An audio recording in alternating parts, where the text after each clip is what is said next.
Hey everyone, welcome back to Corporate Decoder, the place where we dissect those complex corporate filings so you don't have to.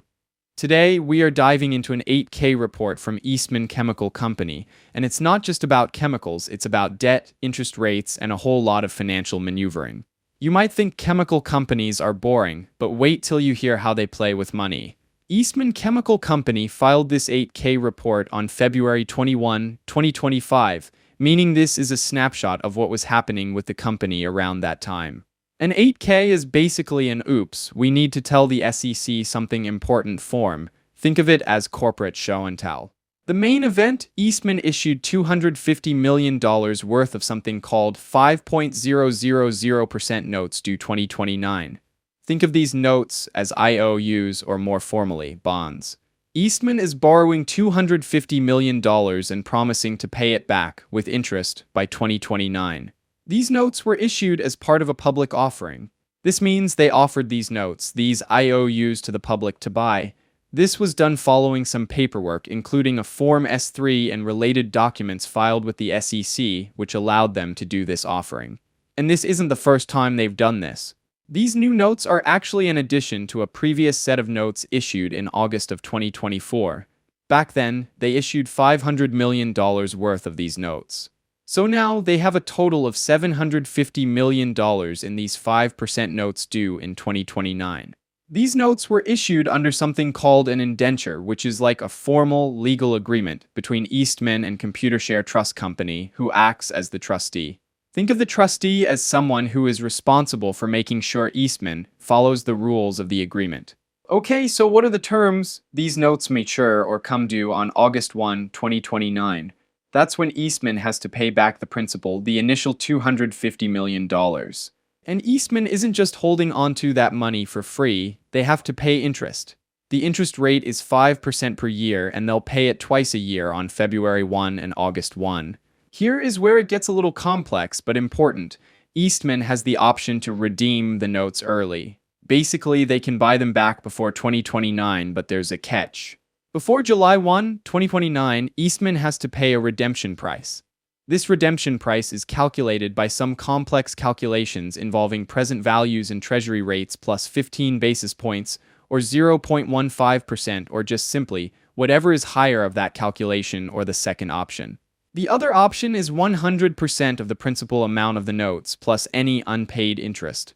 So they'll pay whichever is higher, the calculation based on treasury rates or just the full amount they borrowed plus interest. After July 1, 2029, things get simpler. Eastman can redeem the notes at 100% of the principal amount plus any unpaid interest. This is called redeeming at par. The agreement also includes covenants. Covenants are promises or restrictions Eastman has to abide by. These include limiting their ability to take on certain secured debt, which is debt where they pledge assets as collateral, and also sale and leaseback transactions, which are where they sell an asset and then lease it back, a move that can sometimes hide debt. There's also a change of control clause. If Eastman is acquired or undergoes a major change in ownership, and if at the same time the credit rating of these notes goes down, which is determined by Moody's and S&P, Eastman has to offer to buy back the notes at 101% of their value, plus any unpaid interest. These notes are unsecured obligations. This means that Eastman isn't pledging any specific assets as collateral. If Eastman goes bankrupt, the note holders, the people that bought the IOUs, are in line with other general creditors. These notes are also structurally subordinated to the debt of Eastman's subsidiaries. This means that if a subsidiary goes bankrupt, the subsidiary's creditors get paid first, before the people who hold these Eastman notes. If Eastman fails to make payments or violates the covenants or goes bankrupt, it's considered an event of default. If that happens, the noteholders can demand immediate repayment of the entire principal amount. Legal firm Cleary, Gottlieb, Steen, and Hamilton issued an opinion on these notes, which is included as an exhibit to this report. Basically, they are saying that they believe this whole thing is legal. Now let's talk about the other events section. This section often contains information about other significant happenings related to the filing. Eastman had an agreement with underwriters, which are like investment banks, including BofA Securities and JP Morgan Securities. These banks helped Eastman sell the notes to the public. Eastman expects to get about $246.2 million after deducting the fees they paid to the underwriters and other expenses.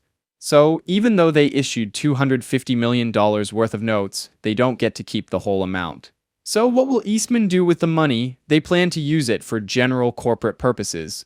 This could include things like working capital, which is day-to-day expenses, capital expenditures, which are investments in property, equipment, and also paying off other debts.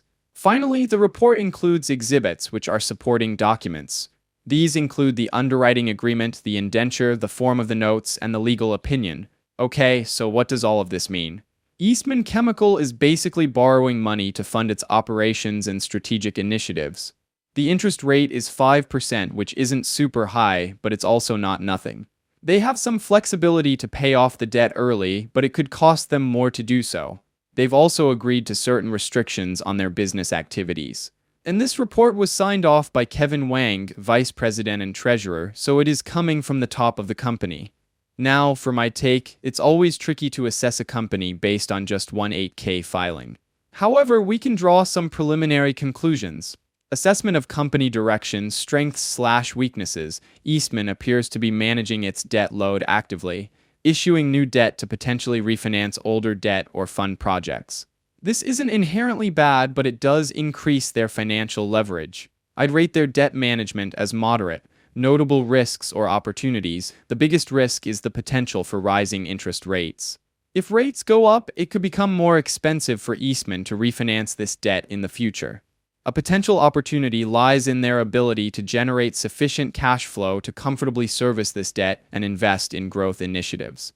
Stock price outlook. I am not a certified professional. This is not financial advice, but based on a quick look at Eastman's financials and factoring in this debt issuance, a reasonable target price range for Eastman's stock would be between $85 and $95. This assumes they can continue to generate stable earnings and manage their debt effectively. Clear conclusion, bullish/bearish/neutral. I'm leaning neutral on Eastman. While they seem to be managing their finances reasonably well, the increased debt load and the potential for rising interest rates warrant caution. Thanks for watching, and if you found this breakdown helpful, please subscribe, like, and comment. Let me know what other corporate filings you'd like me to decode.